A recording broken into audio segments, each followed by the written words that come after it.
Live consciously.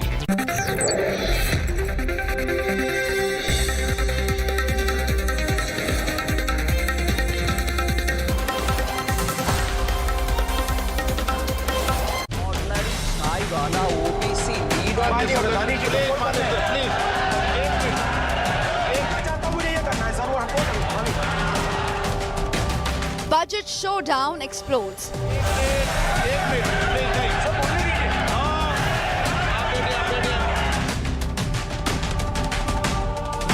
Mahabharat over Modinomics 3.0. ये internship programme सिर्फ हिंदुस्तान की 500 सबसे बड़ी कंपनियों में होगा और 99% जो हमारे युवा हैं उनको इस इंटर्नशिप प्रोग्राम से कुछ लेना देना नहीं, कोई फायदा नहीं होने वाला है. The 10 years of the UPA were a failed experiment, reflected a failed government, reflected a failed governance model. Rahul triggers Chakravyuh war.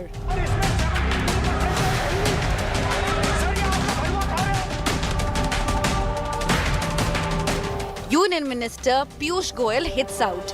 Sir, जो अभिमन्यु के साथ किया गया था, जो अभिमन्यु को चक्रव्यूह में फंसाया गया था, वही हिंदुस्तान के साथ किया गया है. And brought the country and the people of the country to their knees. The Naukrinomivs of budget. That is a big focus on news track. Budget. That is a big focus on news track. Job creation is the central. Incentives and schemes have been rolled out by Finance Minister Nirmala Sitharaman. What we'll do is use the next 40 minutes to ask a super sharp panel of experts on whether the new schemes that have been created will actually succeed. There are massive headwinds in terms of artificial intelligence, in terms of increasing automation, in terms of our labor force not having the right level of skilling, which in any case confront monumental challenges.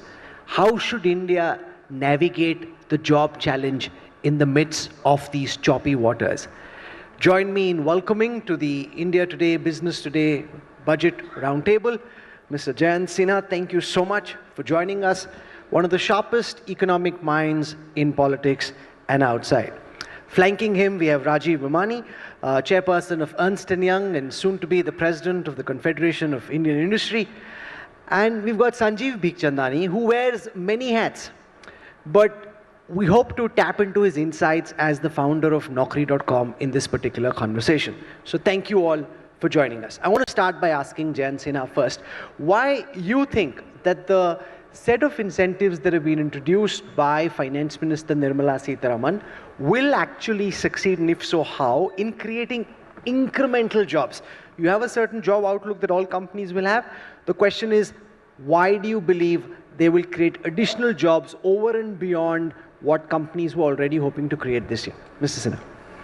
Thank you very much, Rahul, for giving me an opportunity to speak on what is, for all of us, I think, the number one priority, which is to take our young workforce, take people in our labor force and really give them the kinds of jobs that they really want. And I'm very happy to be on this very distinguished panel with two exemplary job creators to discuss that.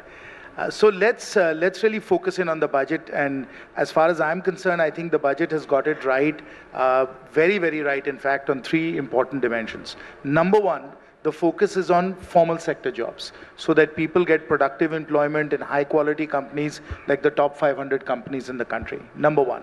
Number two, the scale is enormous. So we are talking about crores of people getting jobs through the various three different schemes, and we are talking about spending 2 lakh crores over the next 5 years on that. So the scale is enormous because the challenges that we are confronting on employment are also quite sizable. And number three, the focus is very much on skill development, apprenticeship, getting people into the workforce and making them employable as well. So when you look at the budget announcements, they're right on target because they address each of these three very, very important points. And I'll conclude, Rahul, by saying the following. We have economists that talk about employment, labor force participation rates, numbers of people coming into the workforce. We talk about schemes. But at the end of the day, for a politician like me, it really boils down to कि भोला महतो जो टाटी झरिया में है या गीता और राव जो पतरातू में है, real people are able to get real jobs that meet their expectations. तो भोला महतो और गीता और राव के लिए हम लोग क्या कर रहे हैं? That is the acid test. Okay, Siddharth. Mr. Sinha, the only direct benefit transfer scheme, a new one that has been introduced in this budget, is the employment linked incentive scheme. There is no other DBT scheme which your governments in the past have made popular. The question that a lot of people are asking, with some of the caveats that have been put in, is the intent to only formalize jobs that exist in the informal sector? Because at this threshold of salary, for example, or the 15,000 rupees internship to be paid in 3 installments, the numbers are very low. And if you look at the overall salaried employees in India, a lot of people after the budget are saying, who is this scheme intended for? Would you care to expand on that? My understanding is that this is very much focused on formal sector jobs. And people coming out of the informal workforce, whether that is in urban areas or rural areas, getting productive employment in the organized industry, informal industry. So I think that's really the focus. And as far as the scheme itself is concerned, let me just add 2 additional points for your consideration. Number one, most schemes in government evolve over time, as they should, because as you put them in practice, you find things that work, things that don't work that well, and you refine and iterate it and make it much, much better. If you look at Narega, or you look at even Kisan Samman Nidhi and so on, there have been lots of refinements, improvements, new ways of looking at eligibility, etc. So these schemes will evolve as they should evolve. So that's one very important point. The other important point is that the 15,000 rupees and all of these incentives are meant to be what the government is contributing, what is happening. I'm sure state governments will top that up as well. This is really a central government effort, so state governments will top it up. We've seen that happen in Ayushman Bharat, so I expect it to happen here as well. And then companies can obviously do more as well also, whether they do it through CSR or through their own wage and salary policies. So I think it gives you a lot of flexibility. Again, as I said, the scale, the focus on training, and of course, the notion that we are going to get people into the formal workforce. These are the important attributes. These are the important principles to follow. Mr. Vemani, we last spoke on the afternoon of the budget, and that time the announcements were still fresh. You've now had an opportunity to let the dust settle, speak to different people, your own team across different sectors. If you were asked now to give an early assessment of the potential efficacy of the new incentives that have been rolled out in terms of being able to create new jobs, what's your outlook? Do you think this will actually create new jobs, or do you think, it's a good effort, but there may not be too many new jobs at the end of the year? Yeah, Rahul, I think, so if you just quickly look at the budget in 2 layers, one, for creating new jobs, you need a healthy economy. And I think this budget does focus a lot on macroeconomic stability, strong government balance sheet, and so on and so forth. So I think that's very good, because that keeps the interest rates low, that creates the resilience, and long-term investors then want to invest in the economy because they see the buoyancy, because you need investments to create jobs. And I think it's a big tick on that. On the second one, I would say I will break this into 2, and I think the difference between when we spoke immediately after the budget and now, I would say the most exciting part and the most challenging part on this one is the skilling.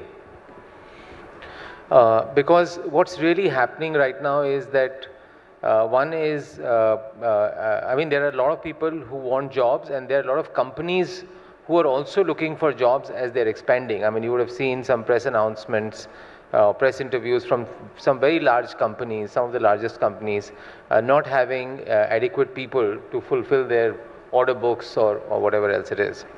So I think the most interesting part is the focus on skilling, because it's very significant. 1 crore people, almost 4,000 at an average, if you were to say 4,000 per year per company, 500 companies if you look at it.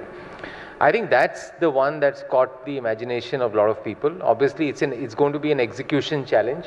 No, but just take what you're saying. If 4,000 people land up as interns even if it's a big company, will the company have the capacity to actually upskill these people, oversee those internships, see that they're being adequately trained, so at the end of the year they're employable?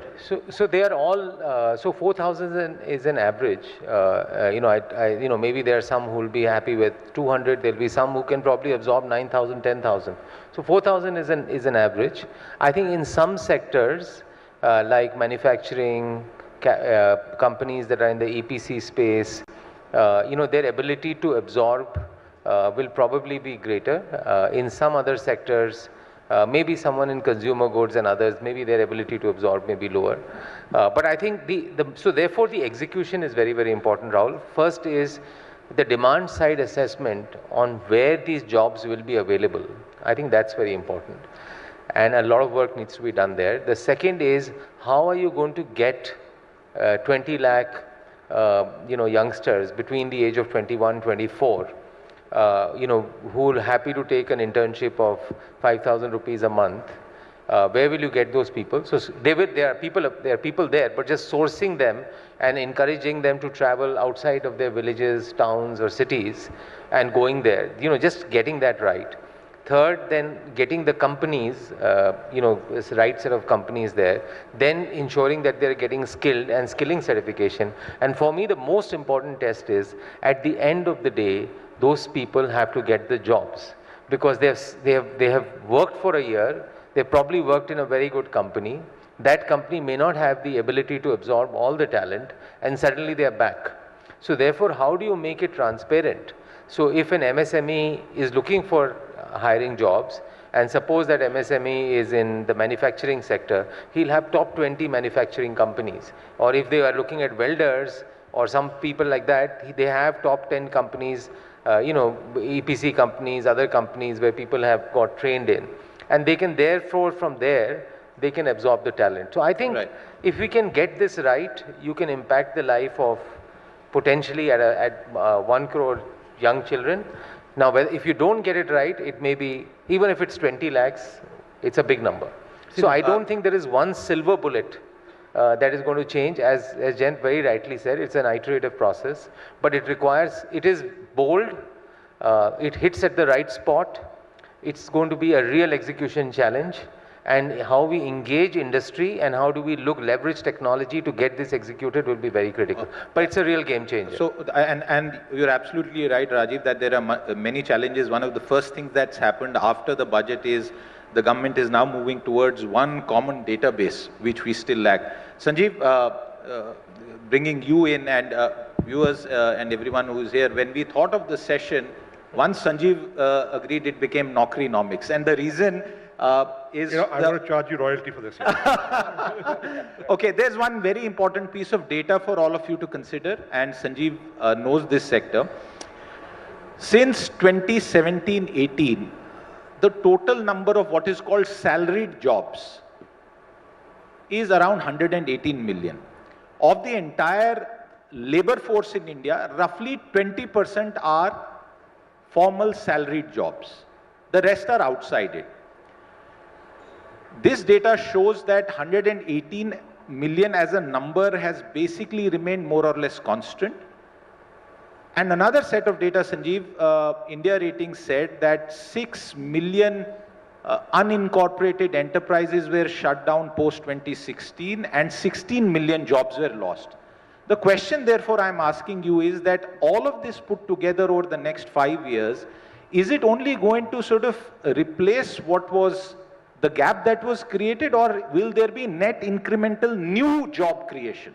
So, the most honest answer I can give is, I don't know. Okay?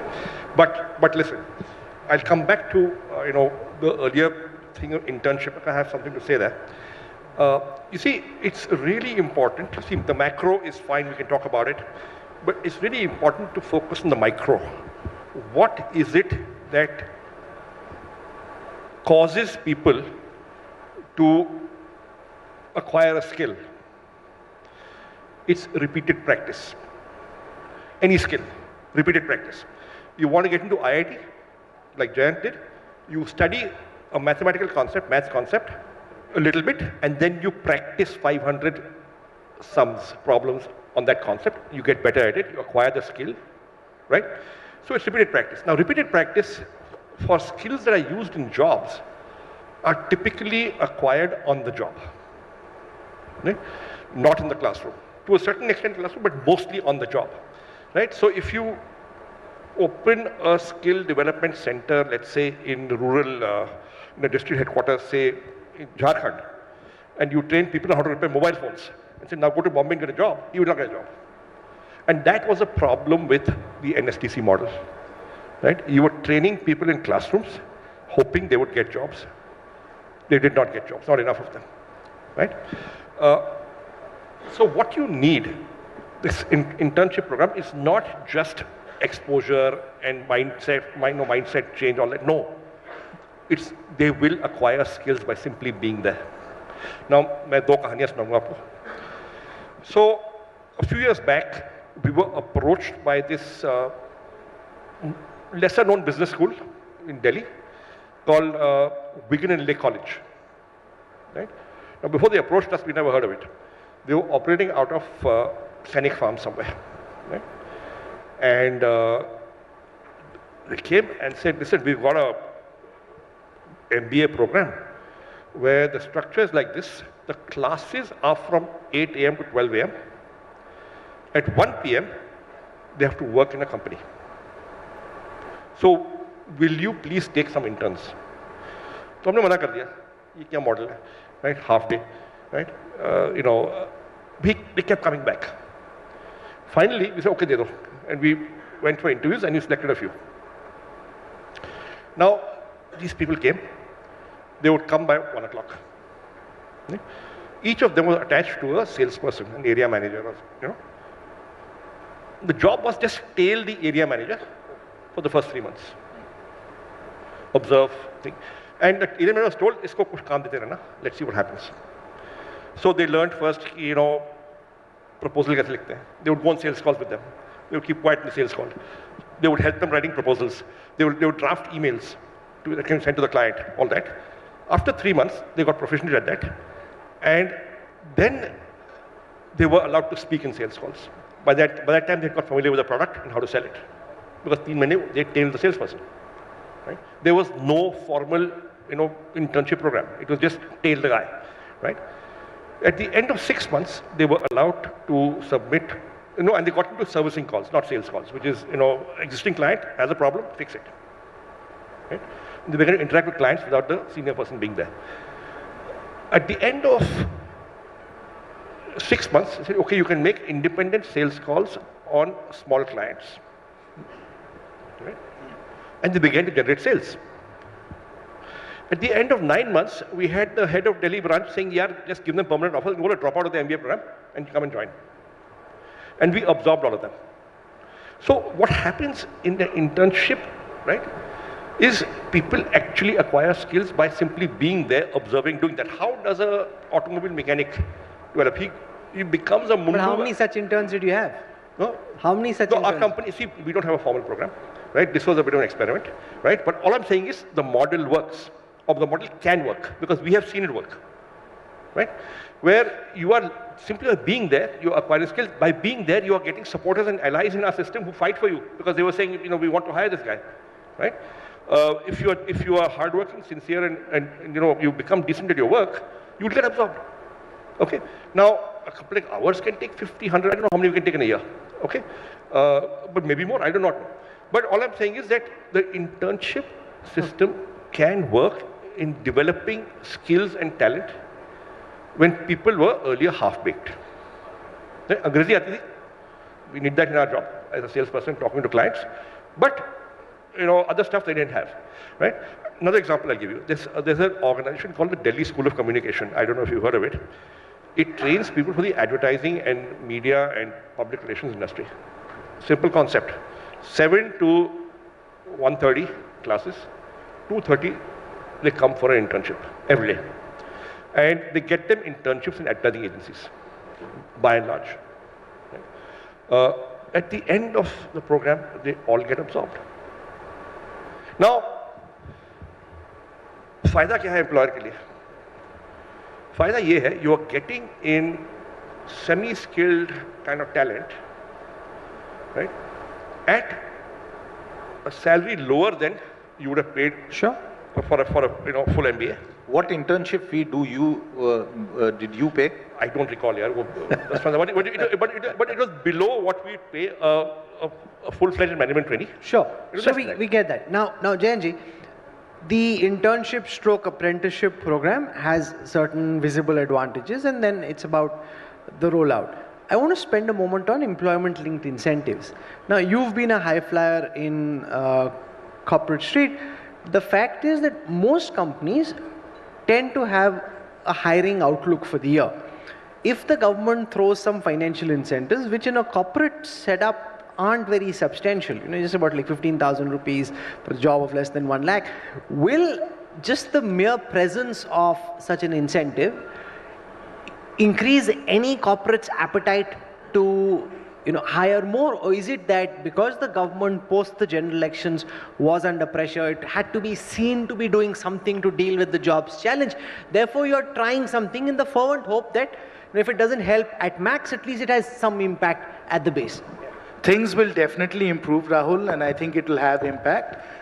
It depends a lot on the sector. Certain sectors like construction, L&T for example, has a tremendous need for trained plumbers, electricians, bricklayers, etc. And no, answer my question. That's not. I'm saying the government is giving you like a 15,000 rupee incentive over 3 months. Now saying hire more because I'm giving you this incentive. I'm saying, does this incentive work? It does. That's what I was just going to tell you. In some of these blue-collar types of formal roles, like an L&T hiring plumbers and electricians, because it does make a difference on the margin. But let's take a step back and let's really try and understand what is it that we are solving for. What we are really trying to solve for is the mismatch between the crores of Bhola Mehtos and Geeta Arons and the very few Naukris that we have. So Sanjeev was exactly right to say that, you learn on the job, and by bringing in these people from this, business school and training them, they became actually quite productive. The problem is that there are too few Naukris and too many people who want these apprenticeship positions and then eventually a formal sector job. So really the big picture issue is the supply-demand mismatch between the number of formal jobs. As Siddharth said, only 20% of the workforce is in formal jobs. It's in salaried employment. And every Bhola Mehto and every Geeta Arao wants salaried employment. But we are just not creating enough formal sector jobs to be able to absorb not just the 1 crore people we are getting every year, but remember that there's a huge backlog as well. आप किसी भी युवा से पूछिए कि आप कर क्या रहे हैं, अधिकांश लोग कहेंगे कि हम तैयारी में। अब तैयारी क्या है भाई? आप तैयारी कर रहे हैं भाई कंपटीशन के लिए, कितने सालों से तैयारी कर रहे हैं? बहुत सालों से तैयारी कर रहे हैं। तो ये तैयारी करने वाले युवा जो हैं, इनका इतना बड़ा बैकलॉग बन गया, उनको भी तो अब्सॉर्ब करना है। 10 साल से लोग तैयारी कर रहे हैं, तो 10 साल से जो करोड़ों को नौकरियां नहीं मिली, वो इंतजार में है। So we have that backlog, plus we have 1 crore more coming in every year. We just don't have enough Naukris to be able to solve that supply-demand imbalance. Let me ask that same question to Mr. Bikhchandani.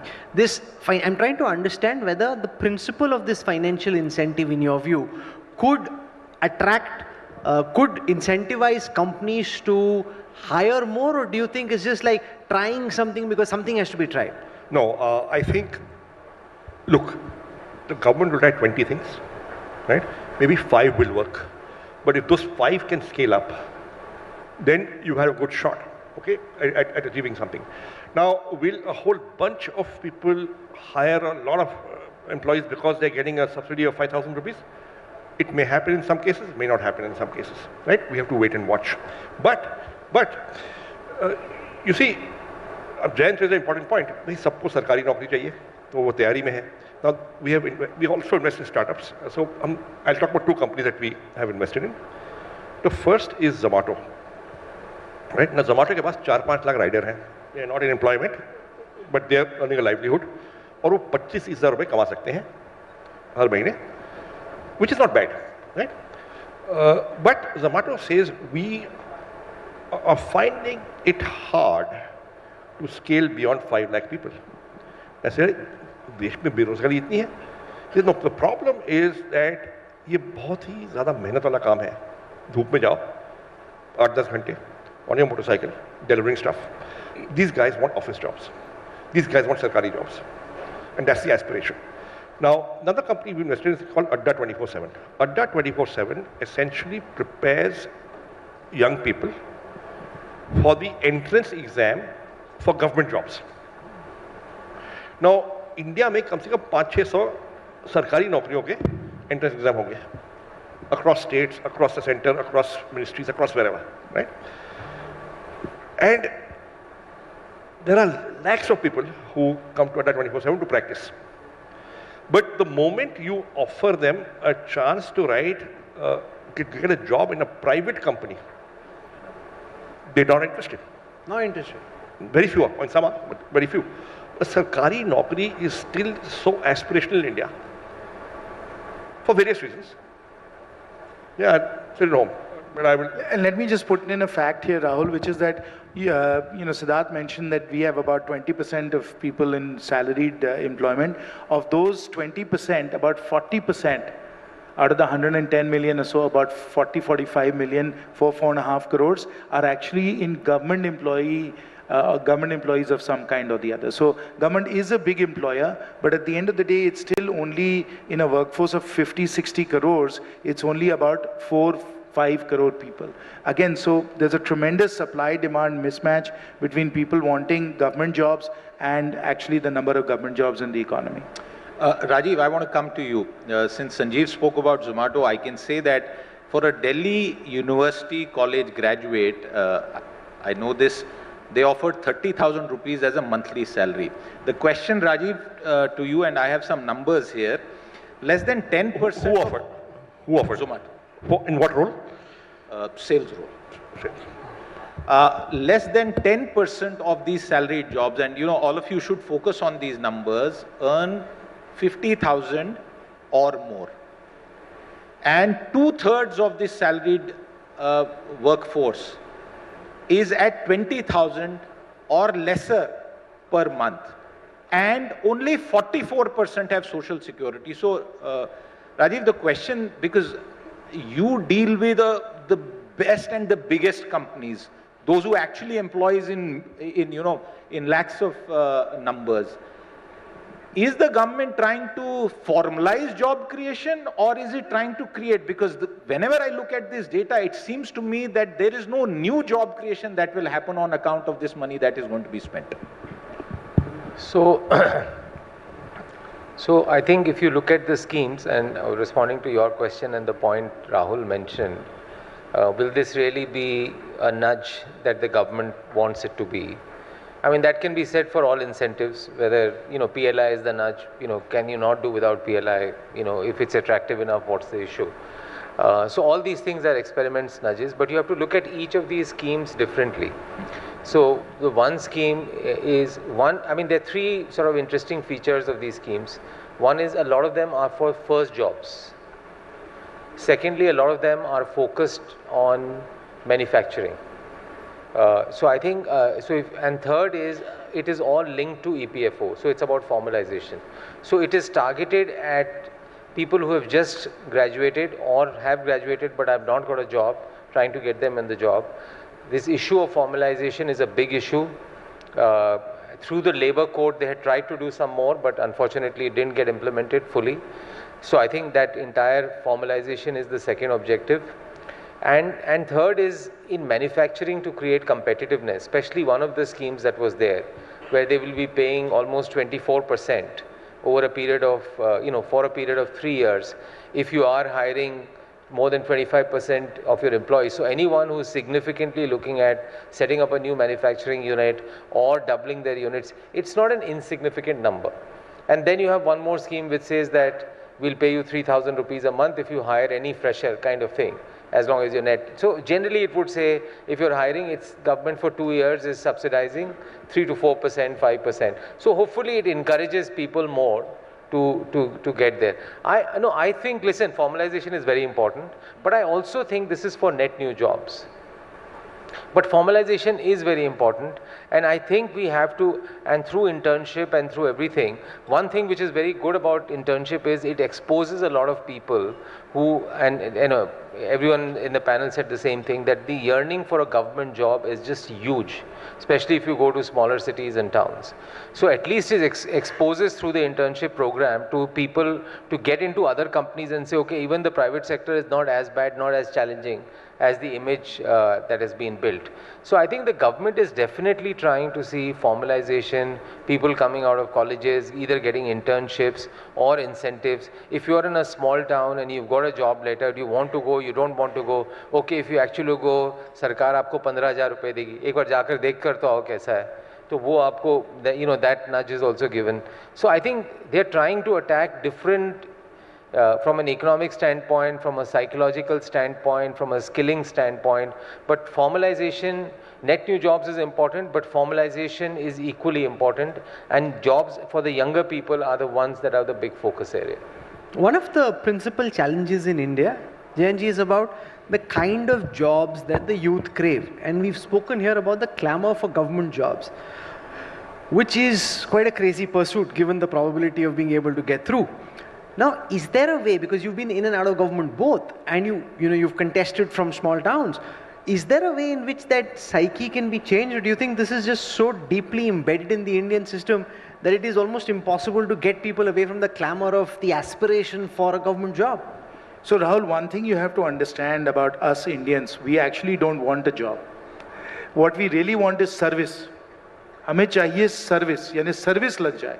Service का क्या मतलब हुआ कि आप permanently employed हैं, और job में क्या है कि वो टेम्परेरी भी हो सकता है. अब राजीव के साथ हम काम करें, बहुत मेरे पे प्रेशर लगाएंगे, be productive, get this done, get that done. I might even lose a job if I am working for Rajeev और Sanjeev. I don't like that. I want service. जिंदगी भर मैं लगा हुआ हूँ और ऊपर की कमाई तो है ही.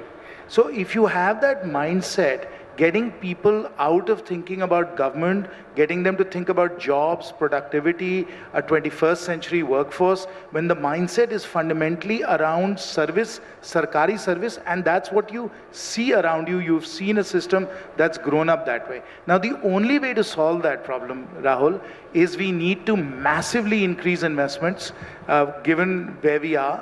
And of course, government is trying to do that with capex and so on. But just to give you a good sort of benchmark, China created for its young workforce at the same time in their development massive numbers of jobs in manufacturing. What was their investment rate? Their investment rate was not 28, 29% of GDP. Their investment rate was 40%, 10% GDP higher. Now, 10% of GDP higher in India is an extraordinarily large number. Our GDP is 330 trillion rupees. So you'd be putting 30 trillion rupees, 30 lakh crores into investment in the private sector to be able to create those kinds of jobs that have the characteristics of formalization, as Rajiv said, which are like service in that sense as well. So unless we are massively going to increase investment rate, and there are real macro questions on, do we have the savings rates to be able to invest that much? We need foreign capital to be able to put that much more incremental investment to work. Will foreign capital come, not come? But those are the kinds of numbers that we're talking about to get to what every Indian wants, which is good, secure employment. But Mr. Big Chana, there's a big difference. When China was growing at a similar stage of its economic cycle, the global tailwinds were in favor of globalization, and therefore there was manufacturing which was happening. China became a manufacturing powerhouse. That's not the case any longer. Secondly, because you're so deeply embedded in the Naukri mindset, do you have some hacks on how we can attack the Sarkari Naukri mindset? देखो सरकारी नौकरी mindset क्यों है? First of all, it's highly prestigious, and that has been going on, I think, since the British era, maybe before that, right? कि मैं collector बनूँगा. Okay, there were movies made on it. Right? Okay. Second is it's massively valuable in the dowry market. Okay, marriage market. Third, it is permanent employment. Fourth, and most importantly, at the junior levels, the government pays 3 to 4x what the private sector pays. So a school teacher in a government school will typically earn 3 to 4 times that of an equivalent teacher in a private school, which is not that well known, right? Likewise for office jobs in the government.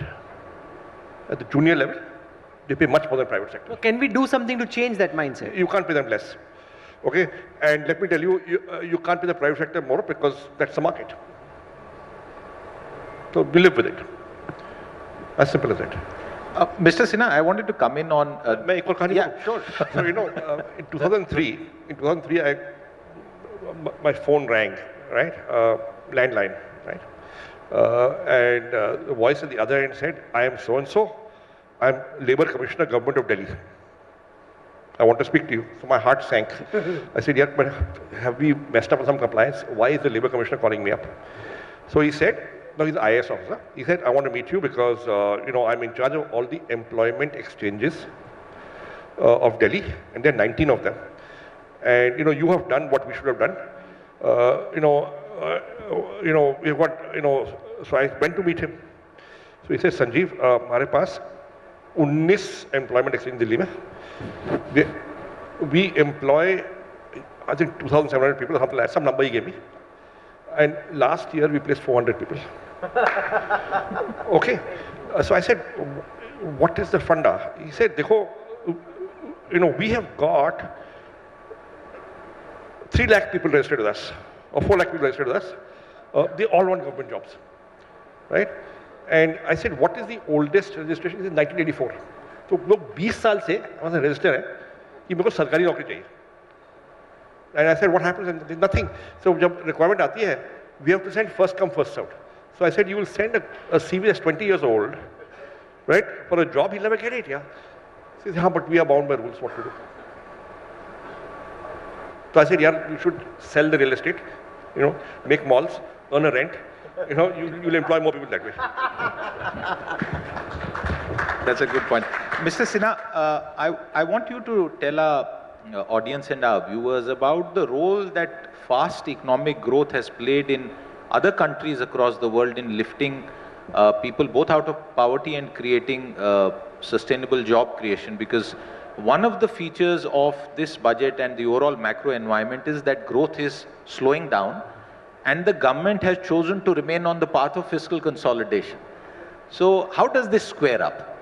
It squares up very well, Siddharth, because the economy is growing very strongly. Obviously, the CEA has projected 6.5 to 7%, and he's on the conservative side because virtually every other agency is projecting 7%. Now, 7% in a global environment that is in turmoil, with wars raging and digital disruption happening and so on, is quite extraordinary for us to be growing at 7%. The question is, can we absorb all those crores and crores of people at 7%? Should we be growing at 8 or 9 or 10%? And should we be increasing investment by 5 or 10% of GDP? Those are the big, huge macro issues that we have to confront. Virtually no other economy in the world has been able to do it except for China at this scale. And again, as I said, China did it by repressing consumer demand, by taking domestic savings and really putting it into manufacturing in a way that no democracy can. So we really are, as far as India is concerned, sui generis, which means we are absolutely one of a kind. We need to come up with a development model that has never been, sort of followed anywhere else in the world. Despite climate change, despite deglobalization, despite depopulation, and being a democracy, we have to create jobs at this unprecedented rate because that's what the people want, that's what the people expect. That's a very, very interesting and challenging question for us at a development model level that we need to figure out. Rajiv, you wanted to come in. Yeah, I have a slightly different take on this. I think when China and other economies grew, and even for India, I think last 5 years we devoted a lot on fiscal consolidation. First because of what had happened earlier with all the restructuring, then COVID. So a lot of that time was spent on fiscal consolidation.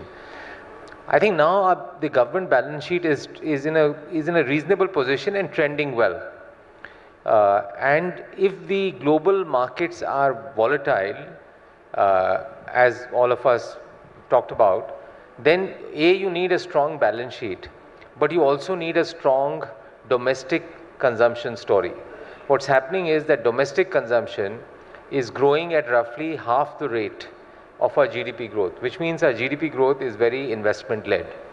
And a lot of that investment is front-ended by the government. So I certainly feel, and all of us know that given the track record of this government and this, especially this team led by the Finance Minister, they are very conservative in their estimates. So most of us feel that if the economy goes in the same way as it's going, probably the fiscal deficit will be 4.8% rather than 4.9%, because a lot of their estimates are conservative. They will probably not end up spending 11,000 crores in capex, because we are almost four months down the year. I would have thought that some, and I don't know what, but some form of consumption stimulus, similar to what they have done in jobs, some form of consumption stimulus could be in the range of 50 to 60,000 crores, 70,000 crores, especially in rural India, could have been given. Question is, if I ask them, they would say what kind of consumption stimulus you can give which doesn't stick on. And because then it becomes almost like an annual liability. And that's the tough one, is to say actually how do you create that consumption stimulus that actually doesn't stick on. And this jobs one that way. Even if it is saying that, okay, it's not giving the, this is, as you said, DBT version, 3.0, in some ways it's good. It will 50%, 60% of this money comes back to the government. Absolutely. In the form of various taxes. This money is not saved. It's consumed and it comes back to the government. So we're at the end of this session. And I want to ask very quick final words, and I'll start with Mr. Bikhchandani on if there is a young person who's still in college or towards the end of his high school watching you at this time, and since there's so much focus on skilling on the job market of the future, what would be your most relevant advice based on your deep years of experience and how to prepare for the years that lie ahead? Somehow get some work experience. Whether as an intern, whether as a free intern, whether as a trainee, whether as a summer trainee, somehow get some work experience that will teach you a lot. Treat it as an extension of college, okay? But somehow get some work experience. That's your advice. Jayanji. My advice to all young people is read more, watch less TV, Rahul. Oh, no, bad advice. Bad. Matsuno, not this.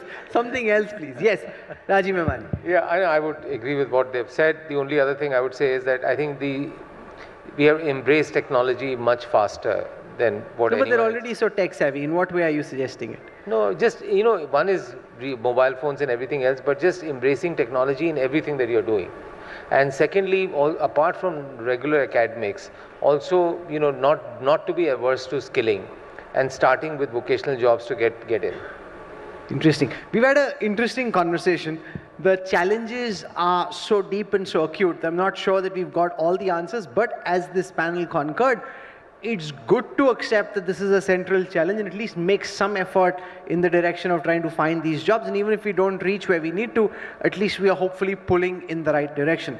Mr. Jayant Sinha, Rajiv Memani, Sanjeev Bikhchandani, for joining us at the India Today, Business Today, Post-Budget Roundtable. Thank you so much. Thank you. Really appreciate it. Thanks very much. Thank you.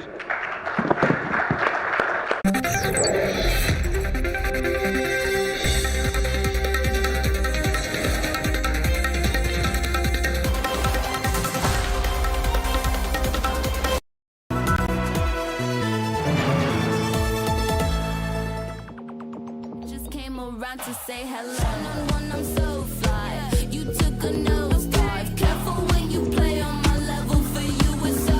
Hey, hello. Motorola Razr 50 Ultra. Flip the script. Hello, Moto.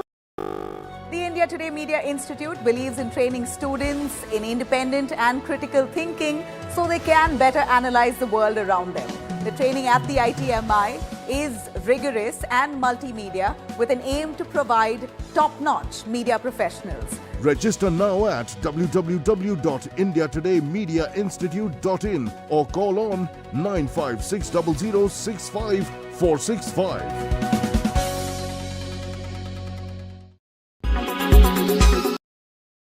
Number two, as far as the mining is concerned, mining is also. The problem is that ये बहुत ही ज़्यादा मेहनत वाला काम है. धूप में जाओ 8-10 घंटे on your motorcycle delivering stuff. These guys want office jobs. These guys want sarkari jobs, and that's the aspiration. Now, another company we invested in is called Adda 24/7. Adda 24/7 essentially prepares young people for the entrance exam for government jobs. Now, India में कम से कम 500-600 सरकारी नौकरियों के entrance exam होंगे across states, across the center, across ministries, across wherever, right? And there are lakhs of people who come to Adda 24/7 to practice. But the moment you offer them a chance to get a job in a private company, they're not interested. Not interested. Very few are, and some are, but very few. A sarkari naukri is still so aspirational in India for various reasons. Yeah, I'd sit at home. But I will. And let me just put in a fact here, Rahul, which is that, Siddharth mentioned that we have about 20% of people in salaried employment. Of those 20%, about 40% out of the 110 million or so, about 45 million, 4.5 crores, are actually in government employees of some kind or the other. So government is a big employer, but at the end of the day, it's still only in a workforce of 50-60 crores, it's only about 4-5 crore people. Again, so there's a tremendous supply-demand mismatch between people wanting government jobs and actually the number of government jobs in the economy. Rajiv, I want to come to you. Since Sanjeev spoke about Zomato, I can say that for a Delhi University College graduate, I know this, they offered 30,000 rupees as a monthly salary. The question, Rajiv, to you, and I have some numbers.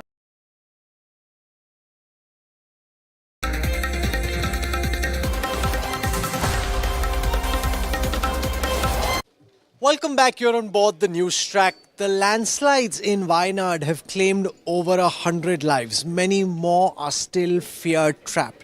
Disaster relief teams are hard at work trying to rescue those who are in the debris. The centre has promised Kerala all support. Here is a ground report.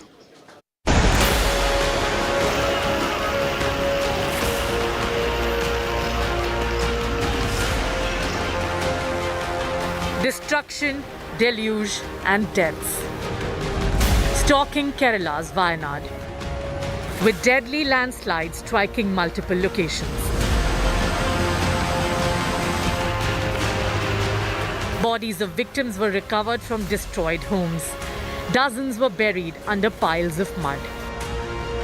Destroyed houses, swollen water bodies and uprooted trees dotting the entire landscape. Picturesque hamlets turning into pictures of devastation. ഇപ്പോൾ അപകടമുണ്ടായ സ്ഥലം ദുരന്തബാധിത പ്രദേശമായി പ്രഖ്യാപിച്ച സ്ഥലമല്ല. എന്നാൽ ഉരുൾപൊട്ടലിൻ്റെ പ്രഭവകേന്ദ്രമായി അറിയപ്പെടുന്ന മുണ്ടക്കൈ എന്ന സ്ഥലം തീവ്ര ദുരന്ത സാധ്യതാ പ്രദേശത്താണ്. ഒഴുകിവന്ന മണ്ണും ഉരുളും പാറകളും ഉരുൾപൊട്ടൽ ദുരന്ത സാധ്യതയില്ലാത്ത ചൂരൽമല അങ്ങാടി എന്ന പ്രദേശത്താണ് വന്നടിഞ്ഞിട്ടുള്ളത്. അത് പ്രഭവകേന്ദ്രത്തിൻ്റെ 6 കിലോമീറ്റർ അകലെയാണ്. Multiple vehicles were either washed away or buried in dirt. Indian Army, Air Force, Navy and NDRF have joined state forces searching for survivors buried under debris. Heavy rains and huge boulders from the hills are hindering rescue work.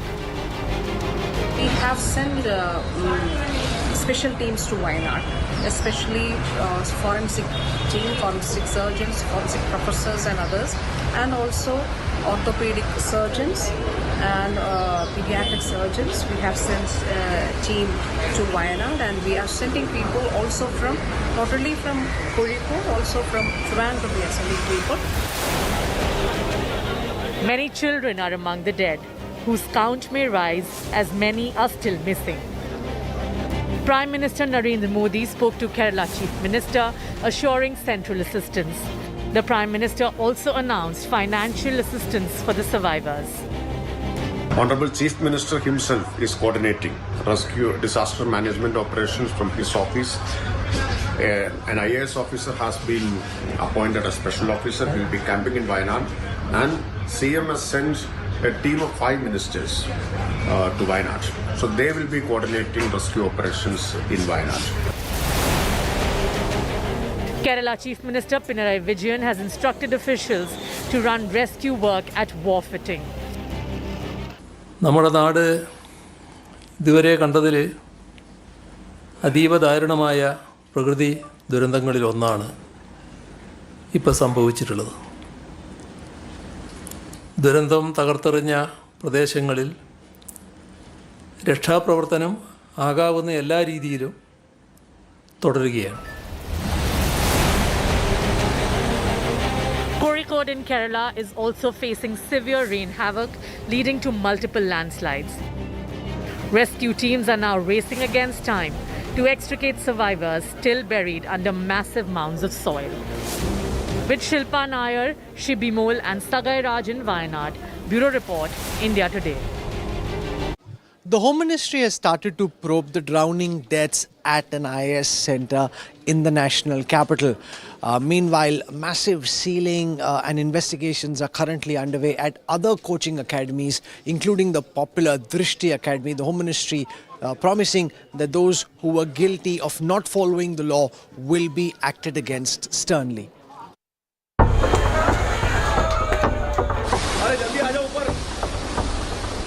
The probe into the tragic deaths of 3 civil service aspirants at Delhi's Rouse IAS coaching center has intensified.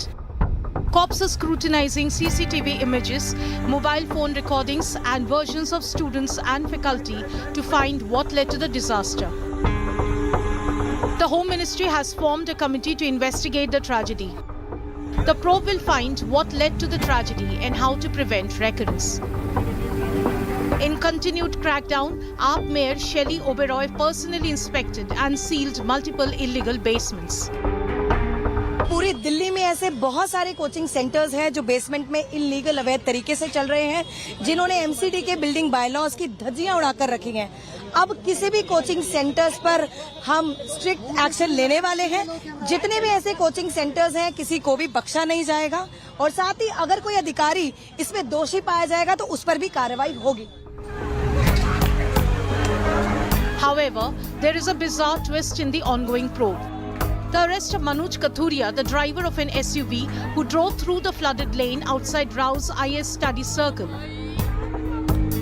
He's accused of pushing a surge of water into the coaching center's illegal basement. He's currently in 14 days of custody, facing charges of death by negligence, voluntary causing hurt, and culpable homicide not amounting to murder. Kathuria's family says his arrest is an attempt to shield the big fish.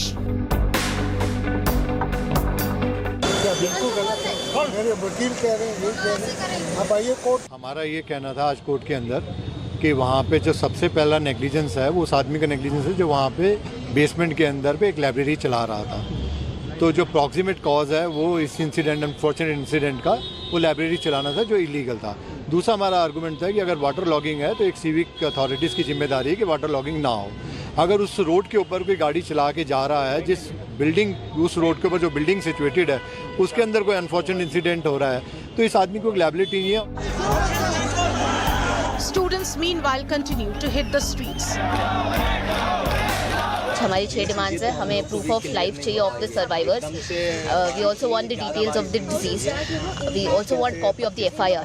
We also want an independent judicial inquiry to be against all the culprits and we want this issue to not be repeated again. हम बात कर रहे हैं कि हम students हैं. आप लोग हम लोगों से बात करिए. हम लोग यहाँ पर पूरे साल रहते हैं. पॉलिटिशियंस 2 मिनट आते हैं, अपने बाइट देते हैं और चले जाते हैं. आप बात करने ही नहीं आ रहे हैं. क्यों नहीं आ रहे हैं? आप स्टूडेंट्स का डिमांड तभी जान पाएंगे ना जब आप हमारे बीच में आएंगे. दिल्ली पुलिस जहां लोगों के सुरक्षा के लिए रहती है, वहां उल्टा ये छात्रों के असुरक्षा के लिए काम कर रही है. यहाँ छात्र किस डिमांड को लेकर आए थे? ताकि हमारी सुरक्षा व्यवस्था को बहाल किया जाए, हम सुरक्षित महसूस कर सकें. लेकिन सरकार के साथ मिलकर दिल्ली पुलिस का इस तरीके का बर्ताव बिल्कुल ही सोचने लायक नहीं है. बिल्कुल. On Tuesday morning, the mortal remains of UPSC aspirant Nevin Dalwin arrived in Thiruvananthapuram. Kerala Governor Arif Mohammed Khan paid his or doubling their units. It's not an insignificant number. And then you have one more scheme which says that we'll pay you 3,000 rupees a month if you hire any fresher kind of thing, as long as you're net. So generally it would say if you're hiring, it's government for 2 years is subsidizing 3 to 4%, 5%. So hopefully it encourages people more to get there. I think, listen, formalization is very important, but I also think this is for net new jobs.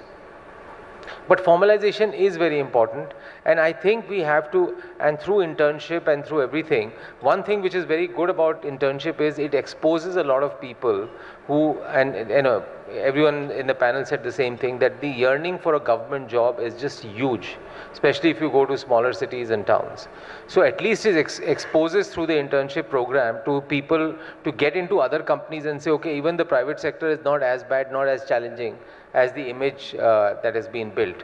So I think the government is definitely trying to see formalization, people coming out of colleges, either getting internships or incentives. If you're in a small town and you've got a job letter, do you want to go, you don't want to go, okay, if you actually go, सरकार आपको 15,000 रुपए देगी, एक बार जाकर देख कर तो आओ कैसा है, तो वो आपको, you know, that nudge is also given. So I think they're trying to attack different from an economic standpoint, from a psychological standpoint, from a skilling standpoint. But formalization, net new jobs is important, but formalization is equally important. And jobs for the younger people are the ones that are the big focus area. One of the principal challenges in India, Jayanji, is about the kind of jobs that the youth crave. And we've spoken here about the clamor for government jobs, which is quite a crazy pursuit given the probability of being able to get through. Now, is there a way, because you've been in and out of government both, and you've contested from small towns, is there a way in which that psyche can be changed, or do you think this is just so deeply embedded in the Indian system that it is almost impossible to get people away from the clamor of the aspiration for a government job? So Rahul, one thing you have to understand about us Indians, we actually don't want a job. What we really want is service. हमें चाहिए service, यानी service लग जाए. Service का क्या मतलब हुआ कि आप परमानेंटली एम्प्लॉयड हैं, और जॉब में क्या है कि वो टेम्परेरी भी हो सकता है. अब राजीव के साथ हम काम करें, वो बहुत मेरे पे प्रेशर लगाएंगे, be productive, get this done, get that done. I might even lose a job if I am working for Rajeev और Sanjeev. I don't like that. I want service. जिंदगी भर मैं लगा हुआ हूँ और ऊपर की कमाई तो है ही. So if you have that mindset, getting people out of thinking about government, getting them to think about jobs, productivity, a 21st century workforce, when the mindset is fundamentally around service, sarkari service, and that's what you see around you. You've seen a system that's grown up that way. Now, the only way to solve that problem, Rahul, is we need to massively increase investments, given where we are.